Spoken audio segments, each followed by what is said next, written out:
Bien, saludarles en el amor del Señor a cada uno de los que están acá hoy, congregados con nosotros. También saludar a las visitas que nos puedan estar acompañando. Agradecer al Señor por su presencia acá en medio nuestro. Y agradecer al Señor porque podemos libremente venir a las Escrituras, estudiar la palabra del Señor y ver qué es lo que Dios quiere para nosotros. Estamos anclados hace un tiempo ya predicando sobre el libro de Deuteronomio, y hoy día no va a ser la excepción. Vamos a entrar de tierra derecha para el culmine de este libro. Es el quinto libro de la Biblia, es parte de lo que se considera en las Escrituras. La ley es la quinta parte de esta sección de las Escrituras, y debemos de entender que el libro de Deuteronomio tiene 3 sermones, 3 exposiciones, 3 predicaciones, 3 enseñanzas directas de Moisés. Fue escrito en 1405 a.C. y terminó cerca del 1406 a.C. En este pasaje que vamos a ver hoy, el pasaje capítulo 29 de Deuteronomio, entramos ya a lo que es el último sermón de Moisés. Entramos ya literalmente a lo que es el último sermón o discurso de Moisés. Busca al menos este sermón la confirmación del pacto del pueblo de Israel con Dios, con los hijos de aquellos que salieron de la esclavitud en Egipto. También busca que disfruten por medio de esta fidelidad al pacto que Dios había establecido con ellos, y está reafirmando y confirmando con ellos la vida abundante de estar con Dios y no pasar por la muerte en específico producto del juicio y la maldición de Dios.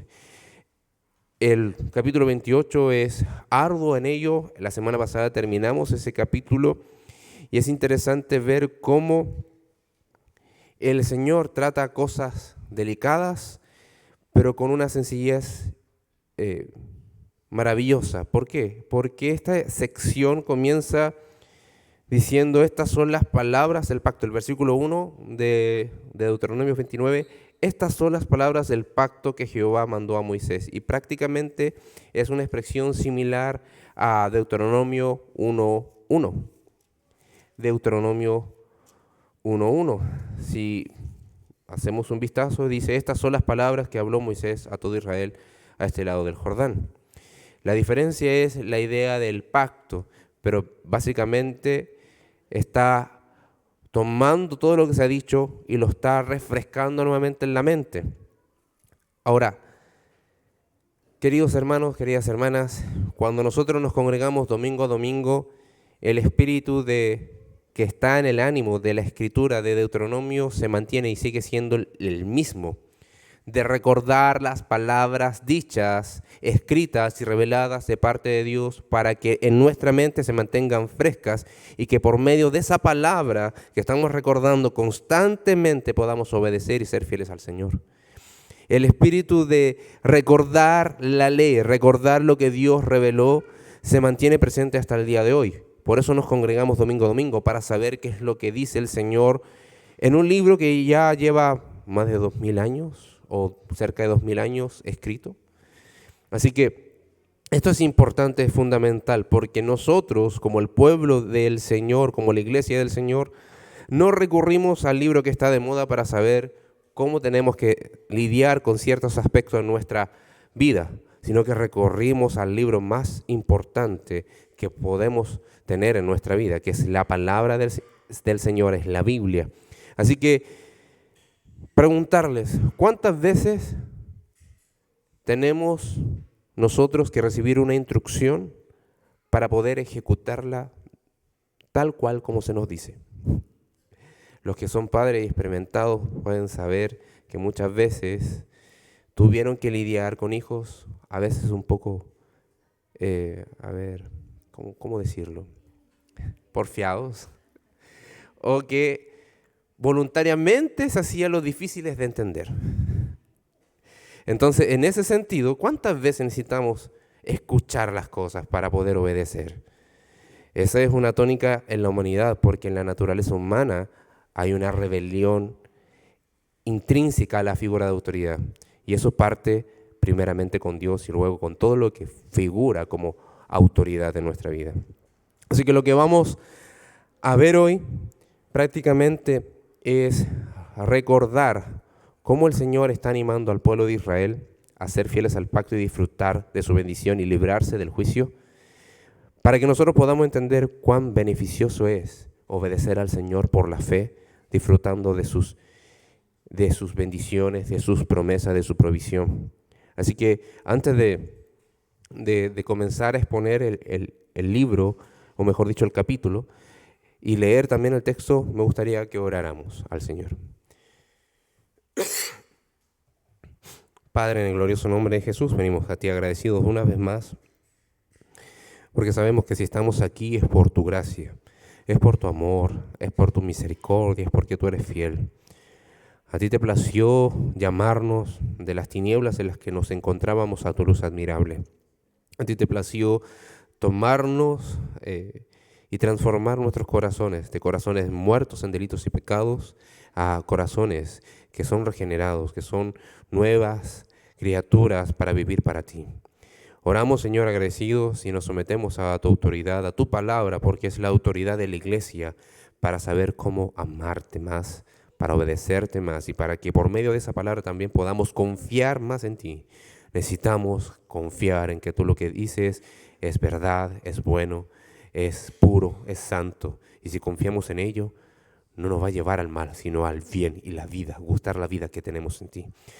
En nombre de Cristo Jesús oramos y encomendamos este tiempo. Amén. Bien, vamos a leer los primeros 9 versículos y vamos a estar leyendo porcionadamente porque tenemos estos 29 versículos para exponer hoy, así que vamos a ir por sección. Lo primero que dice es: estas son las palabras del pacto que Jehová mandó a Moisés que celebrase con los hijos de Israel en la tierra de Moab, además del pacto que concretó con ellos en Horeb. Moisés pues llamó a todo Israel y les dijo: vosotros habéis visto todo lo que Jehová ha hecho delante de vuestros ojos en la tierra de Egipto, a Faraón y a todos sus siervos y a toda su tierra. Las grandes pruebas que vieron vuestros ojos, las señales y las grandes maravillas. Pero hasta hoy Jehová no os ha dado corazón para entender, ni ojos para ver, ni oídos para oír. Y yo os he traído 40 años en el desierto. Vuestros vestidos no se han envejecido sobre vosotros, ni vuestros calzados se ha envejecido sobre vuestro pie. No habéis comido pan, ni bebisteis vino ni sidra, para que supierais que yo soy Jehová vuestro Dios. Y llegasteis a este lugar, y salieron Sehón, rey de Hesbón, y Og, rey de Basán, delante de nosotros para pelear, y los derrotamos. Y tomamos su tierra y la dimos por heredad a Rubén y a Gad y a la media tribu de Manasés. Guardaréis pues la palabra de este pacto y la pondréis por obra, para que os prosperéis en todo lo que hiciereis. Este sermón se titula así: elijan la vida del pacto con Dios. Elijan la vida del pacto con Dios. Y la primera parte que acabamos de leer es una de 3 en este capítulo. Ya, es una de 3 partes. Lo primero que se aprecia en estos primeros 9 versículos es cómo el Señor ha tenido misericordia de ellos en el pasado. Y está prácticamente condensando todo lo que hemos visto en Deuteronomio. Deuteronomio parte diciendo, básicamente, llegamos hasta acá por la provisión del Señor, esto del capítulo 1 hasta el capítulo 4. Del capítulo 5 hasta el 28 está hablando de este es el pacto que deben de obedecer, estos son los mandamientos que deben de practicar, esto es lo que ustedes deben de creer y ser fieles a ello. Y por último va a señalar la bendición que van a tener aquellos que son fieles al pacto. Entonces, en estas 3 partes, como ya mencioné, la primera es: recuerden la gracia de Dios. Lo segundo es: miren la presente gracia de Dios. Pero en el futuro dice: miren la gracia del Señor, pero cuidado con el juicio producto de la desobediencia. Entonces está mirando el pasado, el presente y el futuro, tanto para bendición o para juicio o maldición, para quienes sean desobedientes. Entonces, lo primero que estamos viendo es que están en la tierra de Moab. Están en la tierra de Moab. Y es el lugar donde se han encontrado durante todo este discurso y durante un buen tiempo ya. Salieron de Egipto, llegaron a Oreb, a Sinaí, y luego de un tiempo estando ahí, cerca de 3 años, llegan a Moab y ahí están en la tierra Transjordania o antes de pasar el Jordán. Esa es la tierra. Entonces, ¿qué es lo que está señalando el versículo 1? Primero, antes de observar las maravillas de Jehová, tienen que decir, estas son las palabras del pacto. Este versículo es importante porque hay una distinción entre el pacto que se celebró en Sinaí, el pacto que se está celebrando ese día, que se está recordando en la tierra de Moab, que básicamente viene a ser una reconfirmación, una reafirmación. Ustedes, si creen lo mismo, que sus padres deben ser fieles de la misma manera que deberían haber sido sus padres que murieron en el desierto. Ahora, ¿cuál es la distinción? Ustedes han visto todo el juicio que trajo Dios para la nación de Egipto, pero también no solo con ellos, sino aquellos que fueron bendecidos con la libertad que Dios les entregó cuando salieron de Egipto, que fueron sus padres, por desobedientes murieron en el desierto. Incluso Moisés no va a entrar a la tierra prometida. Así que miren cuál es la gracia que se le está entregando, la bendición y la misericordia que se le está entregando en esto. Este pacto no es solamente para sus padres y porque sus padres pactaron, a ustedes les viene como herencia. No.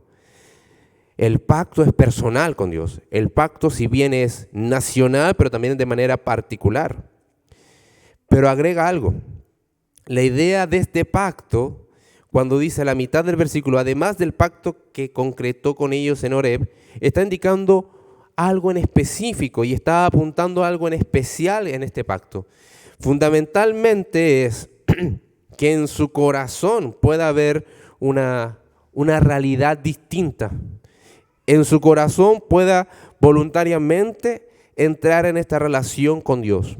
Voluntariamente puedan considerar desde el corazón, desde su mente y emociones, con todo su ser y su voluntad, cuán importante es obedecer al Señor. Y acá se está anticipando fundamentalmente lo que vendría a ser después conocido el nuevo pacto. El nuevo pacto que Dios prometería por medio de Jeremías, Ezequiel e incluso el capítulo 30, donde habla de una restauración futura de Israel. Entonces, lo que está apuntando es que de acuerdo al fracaso de la obediencia del pueblo de Israel hasta ese entonces, debía Moisés, de acuerdo a lo que Dios le estaba revelando y le había enseñado y le estaba diciendo que dijese, que el pacto fundamentalmente no es con ceremonias externas, no es con una ceremonia litúrgica de vez en cuando semanalmente, sino que parte en el corazón, parte en su relación desde el interior hacia el Señor. Y eso lo va a garantizar el Señor en el desarrollo de lo que vemos las Escrituras. Nosotros estamos en el tiempo del nuevo pacto. Nosotros disfrutamos de esa gracia. Pero ellos debían de entender que toda la ley estaba apuntando, estaba preparando el camino para que eso llegase a ser. Entonces, la distinción son varias cosas importantes, pero en ese momento el Señor les llama a considerar esto de la misma manera en que nosotros los debemos de considerar, algo interno con el Señor, una intimidad, una relación profunda con Dios de acuerdo a su gracia. Entonces vemos desde el versículo 2 al 5 cómo empieza a describir esto. No sé si les llamó la atención que el Señor le estaba diciendo por medio de Moisés al pueblo que ellos vieron las maravillas, vieron con sus ojos todo lo que Él hizo, vieron las grandes pruebas con las que afligió a Egipto, todas las señales, todas esas 10 plagas, terminando con la muerte de los primogénitos, con la venida de la muerte de acuerdo a la voluntad del Señor, siendo librados por los israelitas al celebrar la primera Pascua, cubriendo sus puertas con la sangre del cordero que debían de sacrificar y su carne comer, terminando con esa plaga. Ellos vieron, pero lamentablemente no estaban entendiendo lo que significaba. ¿Por qué? Versículo 4. Porque el Señor no les había dado corazón para entender. Y esto es tremendo. Todo lo que los israelitas vieron en el pasado lo hicieron desde una perspectiva terrenal. El Señor lo deja en claro que vieron con sus ojos físicos, obvio.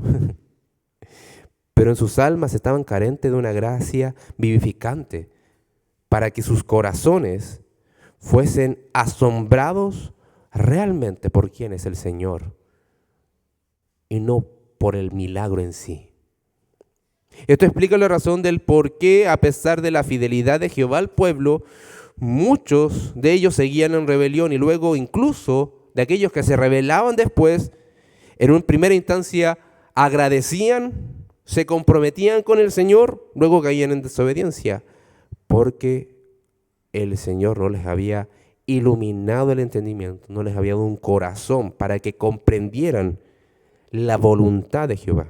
No solamente mirar, hoy esto pasó, sino el propósito, la razón, el fin por el cual ello estaba ocurriendo.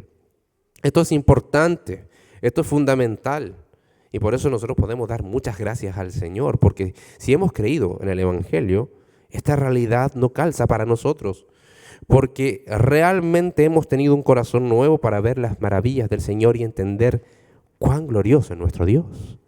Y eso es solamente por los méritos de Cristo. Pero acá, en este momento, incluso los que estaban oyendo el sermón de Moisés, por medio de la dirección del Señor, le estaba diciendo: si ustedes no entienden, es porque Dios no les ha dado un corazón para entender. Israel estaba ciego espiritualmente. No entendía la importancia de la palabra revelada, de la ley del Señor. Incluso no entendían la importancia del porqué de su salvación. Aún en el momento en el que Moisés les estaba entregando nuevamente la ley. De hecho, en el Nuevo Testamento se cita. Podemos ir a Romanos 11.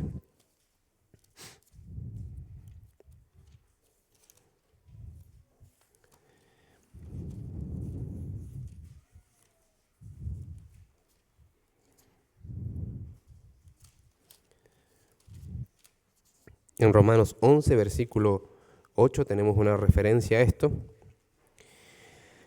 Dice: como está escrito, Dios les dio espíritu de estupor, ojos con que no vean y oídos con que no oigan hasta el día de hoy. O sea, el apóstol Pablo, cuando escribió esto, decía de Israel que aún ellos estaban sin un corazón, la nación, para poder entender la voluntad de Jehová. Y eso no era porque Jehová fuese malo, sino porque en su bondad y en su muestra de gracia hacia los demás, hacia el pueblo de Israel, ellos no respondían con un arrepentimiento genuino. No decir solamente fuimos idólatras porque estábamos bajo la esclavitud de Egipto. Es que me obligaban a mí a ser idólatra. Me obligaban a mí a ser mentiroso, codicioso. Me obligaban a mí a ser adúltero y de ojos perversos y pervertidos. Es que me obligaban a mí. No. El pueblo de Israel debería haber dicho: yo pequé delante del Señor.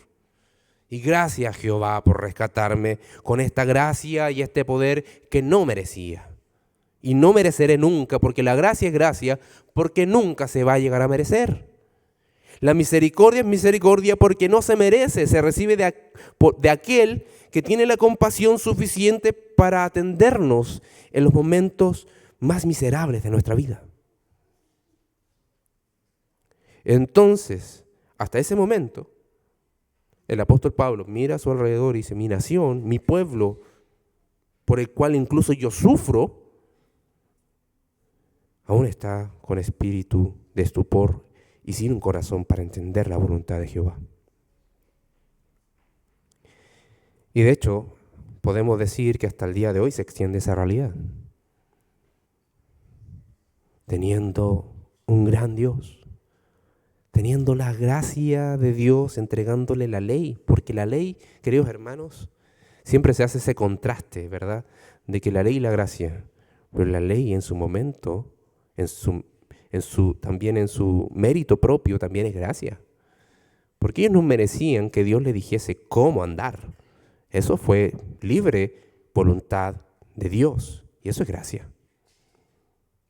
El Señor nos les había dado un corazón que entendieran, y hasta el día de hoy se han resistido a esa gracia que da ese nuevo corazón. Y de hecho, señala que no hay nada de ellos que hubiese perecido, no tuvieron necesidad. Grande fue la misericordia y la fidelidad de Dios, que en ningún momento les faltó algo. ¿Cuánto nos dura una vestimenta? ¿Cuánto nos duran los zapatos? Hoy en día, si vamos a una zapatería buena, por aquí me dicen guante, por ahí, o alguna otra, Hush Puppies. Si vamos a comprarnos los zapatos top, ¿cuántos años nos durarían? ¿10 años? O sea, pensando en cuero, con un tratamiento en específico. ¿No durarían 40 años? Ya, y la ropa. No sé si alguien ha tenido de esas ropas que están de moda ahora por las redes sociales, Dolce & Gabbana, Hugo Boss. Malamente he tomado la decisión en situaciones específicas de ceremonia donde tengo que ir presentado, he entrado a tiendas de Hugo Boss diciendo, están en oferta, un 40% de descuento. Y en 40% de descuento ya están en unos 700,000 pesos un traje. Yo no sé si ese traje me duraría 40 años. Si gastar incluso ese dinero, que cosa que no he hecho y que no voy a hacer. No sé si alguien tiene esa experiencia de que una ropa dure tanto tiempo con la misma calidad. Aquí ellos, 40 años, y probablemente con algunas prendas que ellos tenían, a lo mejor lo estaban heredando también.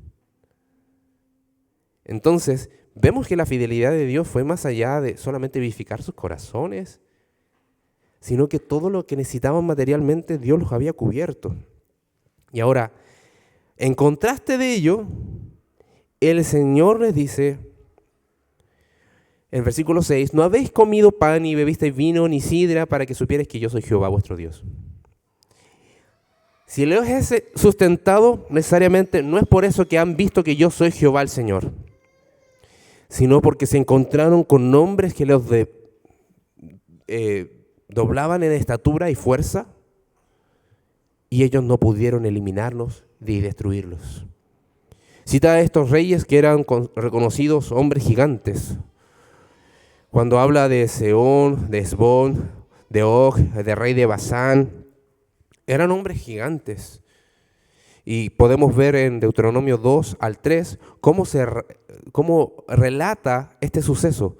El Señor le había mostrado su victoria, su fidelidad, mediante la victoria, y así se estaba mostrando como el Dios fuerte, el Dios fiel, el Dios que los preservaba, incluso con todo lo demás. Es como cuando se dice que buscar el reino de Dios es su justicia y todo lo demás es añadido. Bueno, buscando al Señor no tenemos por qué preocuparnos de la añadidura, va a llegar, es seguro. Acá ellos debían estar confiados directamente que más que el pan, más que el vino y la sidra, era esa misma victoria que el Señor le estaba dando para preservarlos. No es simplemente de que tuvieran esa fama de que son imparables. No, es que Dios se glorifica en ellos preservando sus vidas, porque estando con Él hay verdadera vida. Y de hecho, reitera en el versículo 9, señalando que si guardan, si mantienen la palabra de Dios tal cual se las dio y eran fieles a ese pacto por medio de la obediencia a esos mandatos, Dios los bendeciría abundantemente. Iban a prosperar en todo lo que hicieran, porque estando apegados a la ley, iban a hacer cosas de acuerdo a la ley. Y lo que el Señor tenía como propósito era que el pueblo bendecido por Él manifestase a otras naciones cuán grande es la vida abundante que se encuentra en Él. Y así preparar el camino para la venida del Mesías y su redención. Pero nuevamente, ¿qué es lo que vemos hoy? Israel, lamentablemente hoy no es sinónimo de recordar al gran Dios Todopoderoso. Hoy, tristemente, incluso se habla de un fanatismo religioso. Dicen, no, ellos están ahí en Canaán y hacen lo que hacen en la tierra de Palestina por algo anacrónico que todavía mantienen en su mente y buscan por la fuerza mantenerse ahí y van a destruir a quien se venga encima. En ningún momento son muestra de la gracia de Dios, en ningún momento son muestra de la misericordia de Dios, conforme a lo que Dios estaba estableciendo en este pacto. E incluso venido el Mesías, lo rechazan abiertamente como nación. No todos los judíos, claramente, porque la iglesia primera estaba compuesta por judíos, israelitas, hebreos. Entonces, queridos hermanos, frente a esto, es necesario que nosotros meditemos en nuestros corazones. Cuando ves la gracia de Dios en tu vida, cuando ves la salvación de Dios en tu vida, cuando ves cómo Dios te sostiene mediante la prueba, ¿cómo lo interpretas? ¿Hay un entendimiento? ¿Puedes decir que Dios me ha dado ojos para entender, un corazón para entender lo que Él está obrando en mí? Incluso, coloquémonos en un escenario desprevisto. Cuando vamos de viaje, siempre vamos orando, diciéndonos, Señor, guárdanos en el camino, en la estadía y en el regreso. Pero si por X motivo el Señor permite que pase algo y nos enfrentamos en esa posibilidad de manera preventiva al viaje, ¿cómo lo interpretamos? ¿Lo interpretaríamos de acuerdo a la voluntad de Dios? ¿Estamos disfrutando de ese corazón que el Señor nos dio para entender su buena voluntad? Incluso, de todas las bendiciones que el Señor te ha entregado a tu vida, ¿hay un entendimiento del propósito por el cual Dios te ha bendecido? ¿Y qué es lo que quiere el Señor que tú hagas en tu vida? Queridos hermanos, esto es importante, esto es fundamental, porque la única manera en la cual nosotros podamos entender cuál es el propósito de Dios para nuestra vida es por medio de la palabra del Señor. Entonces el ánimo es siempre a que tú puedas, por medio de esta nueva vida que el Señor te ha concedido, recurre a la palabra del Señor para interpretar por medio de la palabra del Señor tu vida. Entiende que debemos, todos nosotros, todo lo que experimentamos, filtrarlos por la palabra del Señor, no es al revés. No es que mi experiencia le da sentido a la palabra del Señor, sino que la palabra del Señor le da sentido a mi experiencia. La palabra del Señor es la que no se equivoca, el juicio de Dios es el que no se equivoca, las razones de Dios es el que no se equivoca. Mi juicio, tu juicio a veces pueden fallar. Mi opinión, mi entendimiento puede fallar si lo estoy llevando por medio de mi criterio humano. Pero si me ajusto a los criterios divinos, voy a entender cuál es la buena voluntad del Señor. Si eres alguien que ha nacido nuevo, si has creído en el Evangelio del Señor Jesucristo, tú debes de entender que esto es gracia de Dios, es una garantía de parte de Dios, que vas a saber quién es el Dios que te ha salvado. No solamente saber que hay una conciencia tranquila porque hemos sido perdonados. La conciencia tranquila del por qué hemos sido perdonados no es todo el propósito. Saber que Romanos 5:1, que me dice que no hay ninguna condenación para los que están en Cristo Jesús, es parte de las grandes bendiciones. Pero ¿cuál es el propósito de haberme libertado el Señor de la esclavitud, de mi pecado, de Satanás, de este mundo? Adorarle a Él, servirle a Él, tener esa abundante vida y elegir constantemente en los días que restan de mi vida su buena voluntad, no el deseo impulsivo de mi carne. ¿Cómo estamos interpretando las bendiciones de Dios? ¿Cómo estamos interpretando lo que estamos viviendo delante del Señor? Es una pregunta importante. ¿Por qué? Porque por medio del Evangelio nosotros tenemos un nuevo corazón. Aquí ellos estaban señalando, el Señor estaba señalando que aún estaban perdidos. Aún la fe en el Señor no se había generado. Estaban simplemente siendo llevados por el pueblo, siendo receptores de la fidelidad de Dios, pero ellos en su corazón estaban totalmente perdidos. Y eso es estar perdido completamente. Así que, querido hermano, si has nacido de nuevo por la gracia en el Evangelio, disfruta ese entendimiento de saber quién es tu Dios y para qué te salvó. Disfrútalo, porque de otra manera estarías ciego, dirigiéndote al abismo y sin darte cuenta. Versículos 10 al 15 de Deuteronomio 29.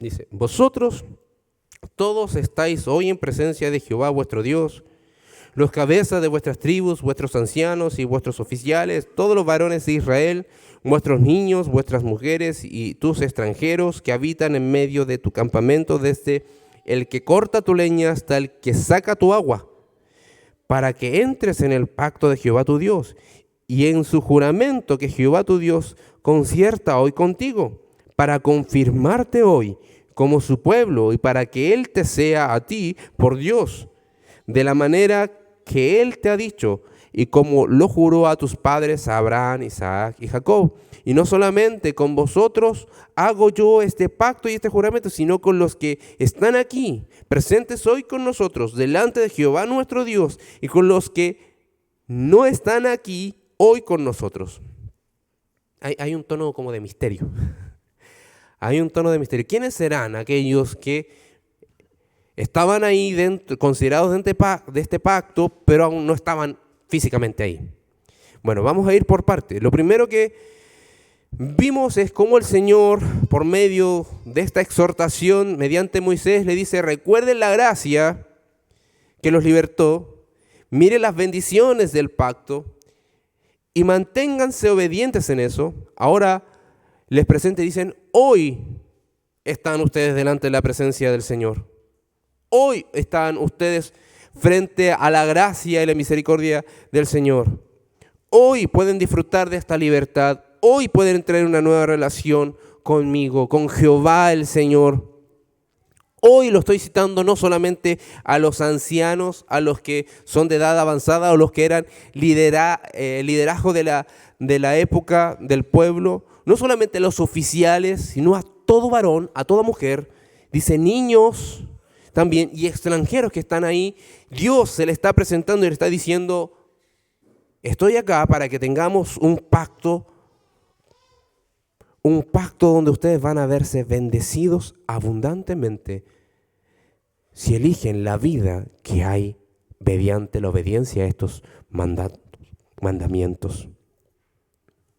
Este es un pacto, un ofrecimiento de manera inmediata. no abarcaba a un grupo de personas, abarcaba a todos los que estaban ahí. Y no era con un límite de tiempo, sino con un tiempo prolongado. Y tiene la idea de ser para siempre. La celebración de este pacto no era entre cuatro paredes, era una celebración nacional. Era una celebración de todos los habitantes de esa tierra. Todos ellos estaban ni más ni menos delante de la presencia de su Dios. Presencia santa, presencia incontaminada, presencia que va más allá de lo que nosotros podemos imaginar e incluso de lo que nosotros podemos hacer para alcanzar la presencia de Dios. Y aquí hay gracia. Cuando dice estamos delante de la presencia de Dios y Él voluntariamente manifiesta su persona, su ser, de que está intencionalmente usando esa presencia para entrar en una relación con el ser humano, eso es gracia. Eso es gracia. Nosotros no podemos, como las culturas paganas o como las tribus que estaban hace un tiempo atrás en todas las regiones del mundo, en todas las localidades geográficas, e incluso hoy en África aún, en tribus no alcanzadas o no globalizadas o occidentalizadas, empezaron a hacer rituales como una especie de invocaciones mediante de saltos, de cánticos, de darse vueltas, de flagelación. Ellos hacían eso en su interpretación de cómo es relacionarse con un ser divino para invocar a su deidad. Incluso una deidad no era benevolente, una deidad tirana. Claramente esa divinidad es falsa y estaban haciendo cosas que ellos no entendían y prácticamente podemos llamarlo como un delirio. Pero acá nos está diciendo, ustedes hicieron esto e invocaron mi presencia. El Señor manda a llamar y dicen, vengan delante de mí. Y eso es gracia. Esto no era algo simbólico. No era como palabra de buena crianza. No, estaban delante de Jehová, su Señor, su Salvador, su Dios. Era una muestra de gran misericordia porque estaba nuevamente presentando los lineamientos para tener una comunión permanente con el pueblo. La gracia de Dios entregada facultaba a entrar de inmediato a esa paz de estar delante de la presencia de Jehová.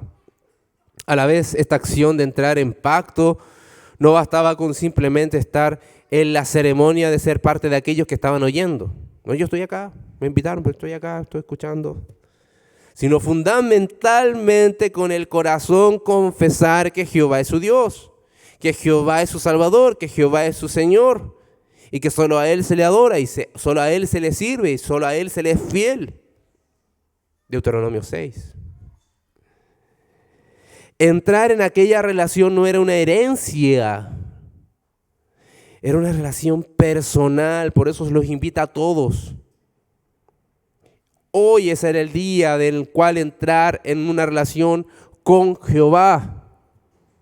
Y su bendición era para todos quienes respondieran a ellos. Todos tenían la responsabilidad de esto. Y en el versículo 15 en específico, señala que tal sería esa bendición que portarían por ser el pueblo de Jehová, que no solamente sería para ellos, sino para los que aún no estaban con ellos. Todo Israel, fuesen nacionalizados o no, en ese momento, en el futuro, todos aquellos que fuesen identificados como ese Israel que estaban sometidos a este pacto, tenían que estaban obligados a obedecer los mandamientos, pero iban a recibir una bienaventuranza delante de las naciones serían reconocidos como aquellos los salvados, los redimidos de Jehová, por mano poderosa, por mano fuerte, por mano firme, aquel que el Señor los preservó. ¿Con qué finalidad? Para servirles. Recuerden, ¿cuántas veces Moisés le dijo a Faraón, deja ir a mi pueblo, porque Jehová quiere que le sirvan en el desierto? Para servir al Señor donde quiera que se encontraran. Entonces, los que llegaran a querer ser parte de este pueblo, lo iban a hacer, iban a recibir las mismas bendiciones. Y esto es similar un poco a lo que el Señor Jesucristo oraba en el huerto de Getsemaní, cuando le decía al Padre, Padre, a los que me diste, guárdalos. Guárdalos. Y a los que van a creer por la palabra de ellos, también. Que puedan ser uno. Como tú y yo, Padre, somos uno. Que puedan disfrutar de ese mismo amor. Entonces acá el Señor, por medio de esta porción, está diciendo que la gracia era abundante, no estaba limitada a los rasgos étnicos, sino que estaba apuntando a la fe que el Señor le otorga al hombre por medio de oír su voz, por medio de escuchar su palabra, por medio de responder a su llamado. Y eso es misericordia, eso es gracia. No es simplemente yo vengo porque vengo. Me trajeron, me porto bien, no doy que hablar, y cuando me dicen sí creo, que creo, sí creo. Sin mayor detalle, sin mayor especificación. No es eso. Ser parte del pueblo del Señor es intencionalmente estar unido desde el corazón por esa fe que Él nos entrega a lo que Él es, a su voluntad, a lo que Él quiera hacia nosotros y aceptar cuán grande ha sido su bendición para nuestra vida. No es simplemente estoy, a ver, por si acaso. No. Cuando Dios nos invita a estar en una relación con Él, invita a que nuestro corazón sea depositando plena confianza en Él. Principalmente en la salvación que entrega. En este tiempo, principalmente en la salvación que entrega del perdón de nuestros pecados frente al juicio de Dios. Es Cristo quien nos salva del mismo juicio que Él va a liderar en el día del juicio, desencadenando toda la misma ira del Padre. Entonces, cuando somos partes del pueblo del Señor, no es que dominicalmente participo de una ceremonia donde escucho hablar al predicador durante un tiempo en específico, cantamos alabanza, levantamos oraciones. Si eso está con un corazón vacío de la fe en nuestro Señor Jesucristo, la invitación nuevamente es para ti. No puedes estar dentro del pueblo del Señor simplemente porque físicamente estás,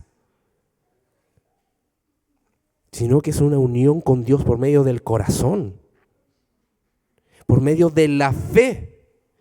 Y hoy tenemos la gracia que deposita su Espíritu en nosotros y nos dice que somos parte del cuerpo de Cristo. Somos parte de su familia. Somos moradas de Dios, templos del Espíritu Santo. Ser parte del pueblo de Dios no es simplemente decir sí participo, sino decir yo estoy en una relación de pacto con Jehová. De una relación de pacto con mi Señor Jesucristo, quien se entregó para redimirme de mis pecados y librarme de la ira de Jehová. Es estar seguro de que si partimos hoy, cerramos nuestros ojos hoy y los abrimos en la eternidad, pero en la herencia de los cielos, no en el infierno. El Señor hace responsable de manera particular a cada uno, pero que afecta de manera comunitaria. Tu obediencia no solo bendecirá tu propia vida, eso es lo que le estaba diciendo a ellos, sino que también a nosotros. Tu obediencia a Jehová, al Señor, a su palabra, va a bendecir tu vida, pero también a la de los demás y quienes te rodean, principalmente a tu familia, familia nuclear y también familia de iglesia. El Señor bendecirá de tal forma que promete una continuidad del pueblo del pacto. Sembramos con esperanza en los corazones de nuestros hijos que en el día de mañana, por medio de la obra de gracia de nuestro Señor Jesucristo, ellos sean salvos también. Que no estén acompañándonos a la casa del Señor, sino que ellos sean parte de la casa del Señor. Desbordante gracia de nuestro Señor, que por medio de la obediencia promete que vamos a alcanzar futuras generaciones. Y eso es lo que le estaba diciendo al pueblo de Israel. Pero parece que resuena como un eco fuerte el versículo 4 de Deuteronomio 29, que aún Jehová no le estaba dando un corazón para que entendieran. ¿Por qué? Porque eran duros y no querían arrepentirse. Solamente bendícenos, Señor. Cuán importante es enseñar sobre la voluntad del Señor y cuán importante es enseñar el Evangelio de nuestro Señor Jesucristo. Ese es tu legado, querido hermano. Si bien no hablo de herencia, pero es tu legado. Cuando nuestros hijos estén grandes y nosotros ya no estemos, ¿qué decisiones van a tomar? ¿Voy a congregarme con el Dios de mis padres? ¿Voy a congregarme con el pueblo que es mi pueblo y estar delante de la presencia de Dios, que es mi Dios? ¿Cómo quieres ser reconocido y recordado por tu familia? Es un pacto personal que afecta a lo comunitario. Si has creído en el Evangelio del Señor Jesucristo, que Él vino a morir para salvarte, para rescatarte de la ira de Dios, derramando su sangre que te limpia de tus pecados, por mera gracia, por puro amor, eres perdonado, eres reconciliado con Dios y tu identidad no está definida por lo que posees o lo que has desarrollado profesionalmente, sino por lo que Dios dice de ti. Primera de Pedro 2, 9, 10. Pero ustedes son linaje escogido, real sacerdocio, nación santa, pueblo adquirido, para posesión de Dios, a fin de que anuncien las virtudes de aquel que los llamó de las tinieblas a su luz admirable. Ustedes que en otro tiempo no eran pueblo, pero ahora son el pueblo de Dios. No han recibido misericordia, no habían recibido misericordia, pero ahora han recibido misericordia. Bendito es el Señor, que nos define como posesión suya, que Él nos escogió, nosotros no lo escogimos a Él. Cuando levantamos en la hora de angustia nuestra mirada al Señor y vimos por primera vez que nos estaba esperando con sus brazos abiertos para perdonarnos y darnos una esperanza, no fue porque razonamos muy bien, sino porque Él nos habló, nos miró y nos dijo: mírame a mí. ¿Necesitas un Salvador? Yo soy tu Salvador. El Señor Jesucristo nos levantó. No de estar cansados, sino de estar sumergidos en una muerte espiritual.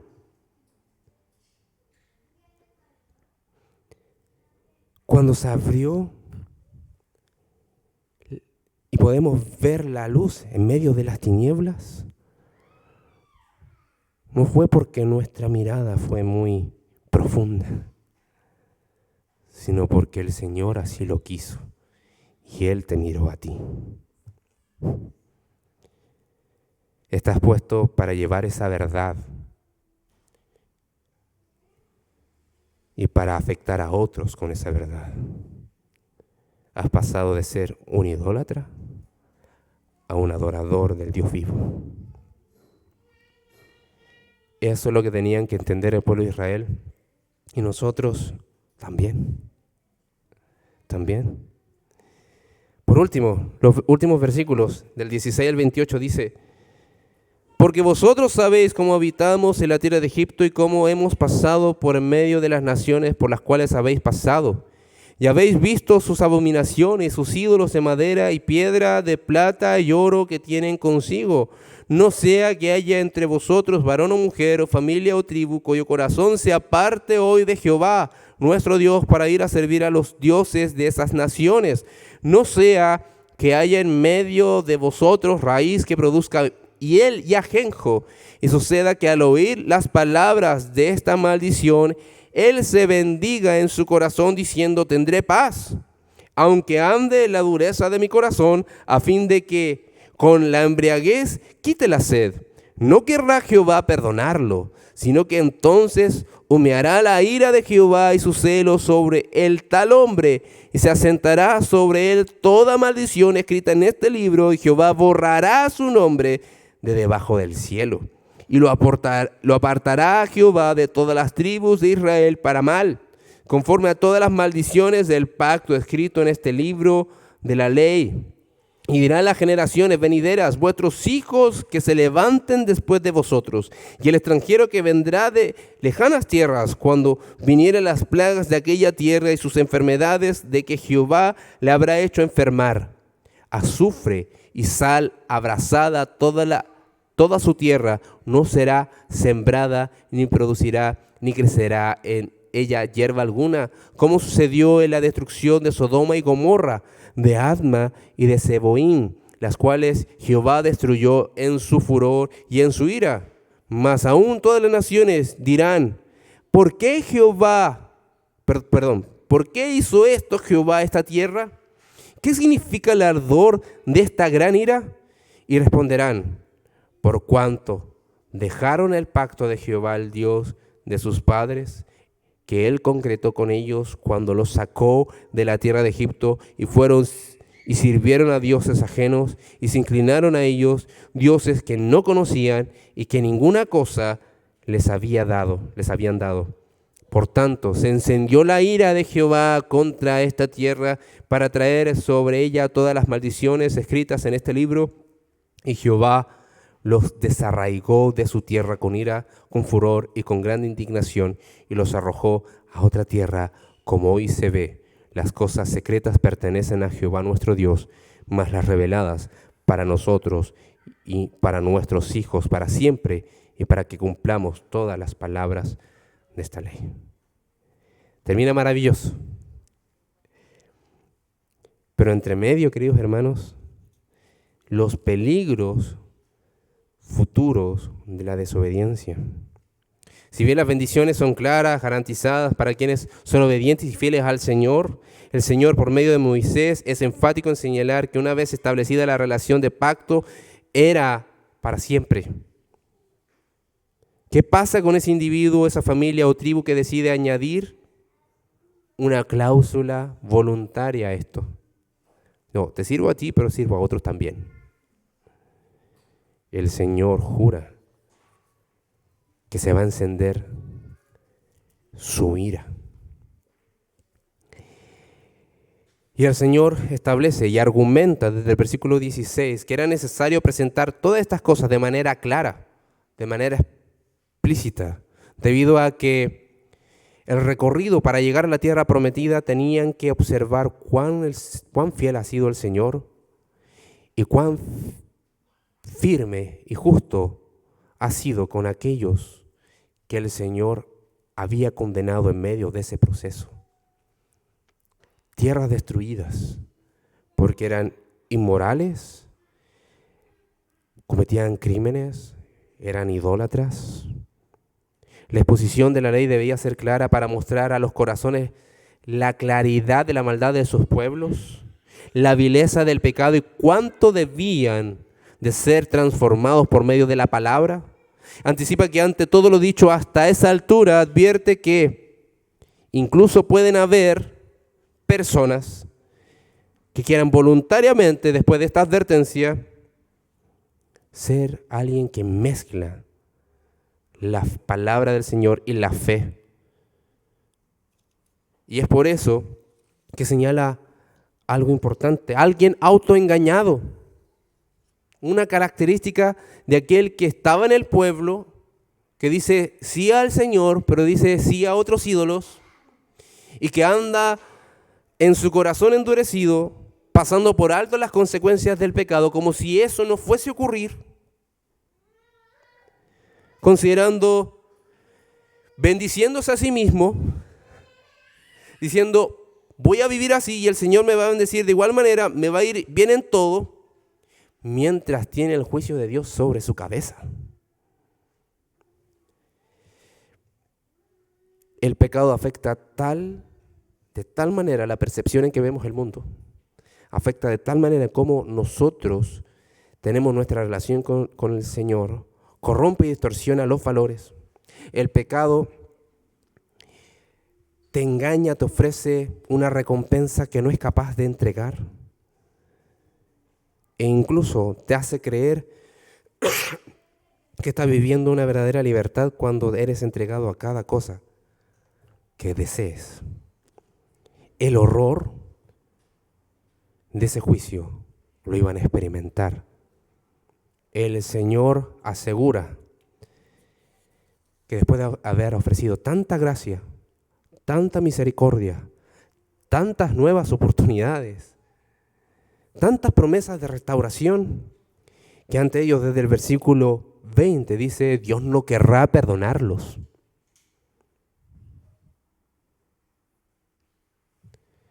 La gracia, asumida como una licencia para pecar, no pasa desapercibida por el Señor. Una vez dictado su juicio, ya no hay vuelta atrás. Jehová viene a cobrar lo que eso significaba, su propia vida. La ira de Jehová estará sobre ellos, ese deseo de separarlos permanentemente de ellos y que reciban un castigo por los crímenes que habían cometido. Vendría la maldición, la muerte, estar separado de Dios. Jehová borraría su nombre de la tierra. Quedarán solo en la memoria, en la existencia de que hubo rebeldes, pecadores, que Dios consumió por su ira. Su nombre serían borrado. Versículo 21, Jehová los apartará para que reciban el castigo. Dios no iba a enjuiciar a su pueblo, sino que iba a enjuiciar a aquellos que cometiesen esos crímenes. Del versículo 22 al 23, Jehová dejaría que incluso fuesen un testimonio para las descendencias futuras, o para la descendencia simplemente. Como un pueblo que recibió misericordia y gracia se rebeló contra el Dios Santo, un pueblo que pecó deliberadamente contra Él, siendo que Él les había dado la libertad. Ellos serían testigos de eso, y eso no se borraría jamás. Y por último, la pregunta, ¿por qué Jehová hizo esto? Porque fueron infieles, desobedecieron a la ley, fueron idólatras, sirvieron a ídolos antes que a Dios. Por tal motivo, el Señor los consumió.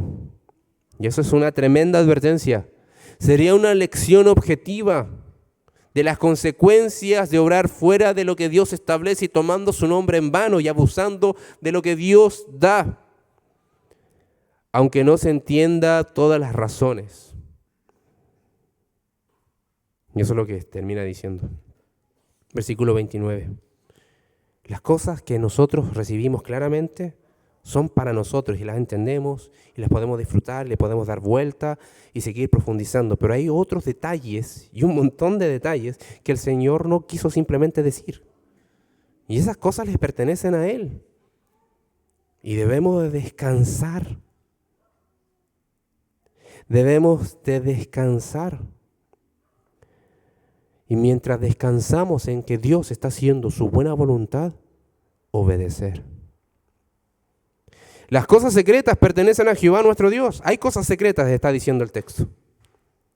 Pero las que tenemos ahí delante de nuestros ojos son para nosotros. Son para cumplirlas permanentemente y descansar de que Él tiene una bóveda de secretos en el cielo y que de verdad tenemos todo lo suficiente para amarle, para obedecerle, para servirle y para querer serle fiel, porque su misericordia es abundante y desbordante.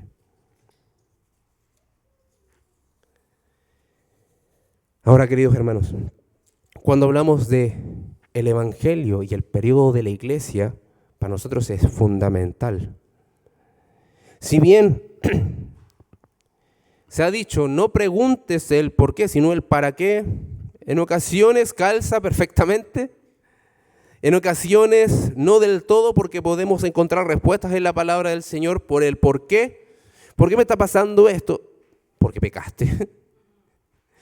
¿O por qué estoy viviendo esta prueba? Bueno, porque el Señor te está disciplinando.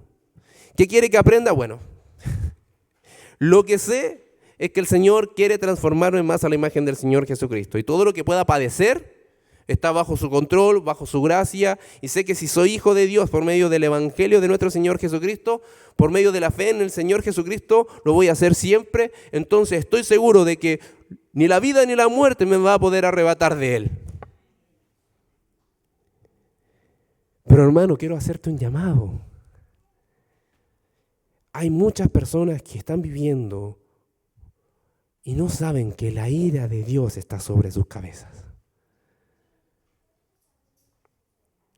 Para nosotros los hijos entendemos lo que es revelado y podemos cumplir, pero los que no lo entienden. No saben cuál es su destino, ni tampoco les importa, así como éramos nosotros antes de conocer al Señor. Quiero invitarte, queridos hermanos, a que enseñes esa verdad que transforma, liberta, restaura, perdona la vida. Elijamos, queridos hermanos, esa vida abundante que encontramos en el pacto con Dios, en este nuevo pacto, por los méritos del Señor Jesucristo, y compartámosla. Anunciemos a otros esta gran bendición, porque están esclavos en delitos y pecados. Si el Señor viniera hoy, ellos serían consumidos por su ira. Pero que no sea necesariamente delante del Señor, que es porque yo no abrí mi boca para hablar del Evangelio,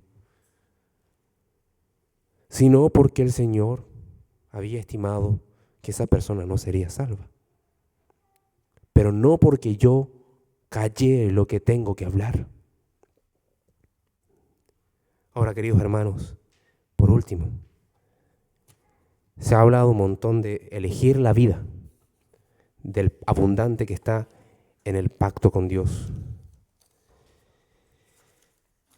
Elige la obediencia a Dios. Elige cuidar tu corazón para Dios y no darle rienda suelta a lo que tu cuerpo quiere, a lo que tu alma anhela, simplemente sin consultarlo por la palabra del Señor. Si estás acá, si estamos acá, aún estamos en este proceso de cambio y de transformación. Queridos hermanos, les invito a que cada día, cuando se les presente la oportunidad de ir en contra del Señor, en su corazón oren y pidan al Señor: Señor, quiero serte fiel por sobre toda cosa y a toda costa. Oramos. Señor, te alabamos, te bendecimos porque tú eres bueno, tu misericordia es eterna. Y venimos a ti para que sigas iluminando nuestro entendimiento. Sigue dándonos ese entendimiento, ese corazón entendido en tu voluntad y en todo cuanto estamos viviendo. Ayúdanos, Señor, a ser fieles a ti y a entrar en esa relación constante, personal, que afecta a otros. No simplemente para ver los beneficios de ellos, sino porque te amamos por sobre todas las cosas. Y por último, Señor, ayúdanos a ver cuán terrible es desobedecerte y cuán terrible estar bajo esa ceguera permanente espiritual como lo es para las vidas de aquellos que no creen en tu evangelio. Ayúdanos a predicar, ayúdanos a anunciar quién eres tú, nuestro Señor y Salvador Jesucristo, que da eterna salvación para los que vienen con fe y arrepentimiento. Ayúdanos a nosotros no ser abusadores de tu gracia, a no ser personas de un corazón duro, de un corazón soberbio, de un corazón altanero, que disfrutan de la tranquilidad que nos otorga el perdón, pero nos entregamos al pecado. No, Señor, ayúdanos a entregarnos a la justicia con la cual servimos al Dios vivo. Oramos en el glorioso nombre de Jesús. Amén.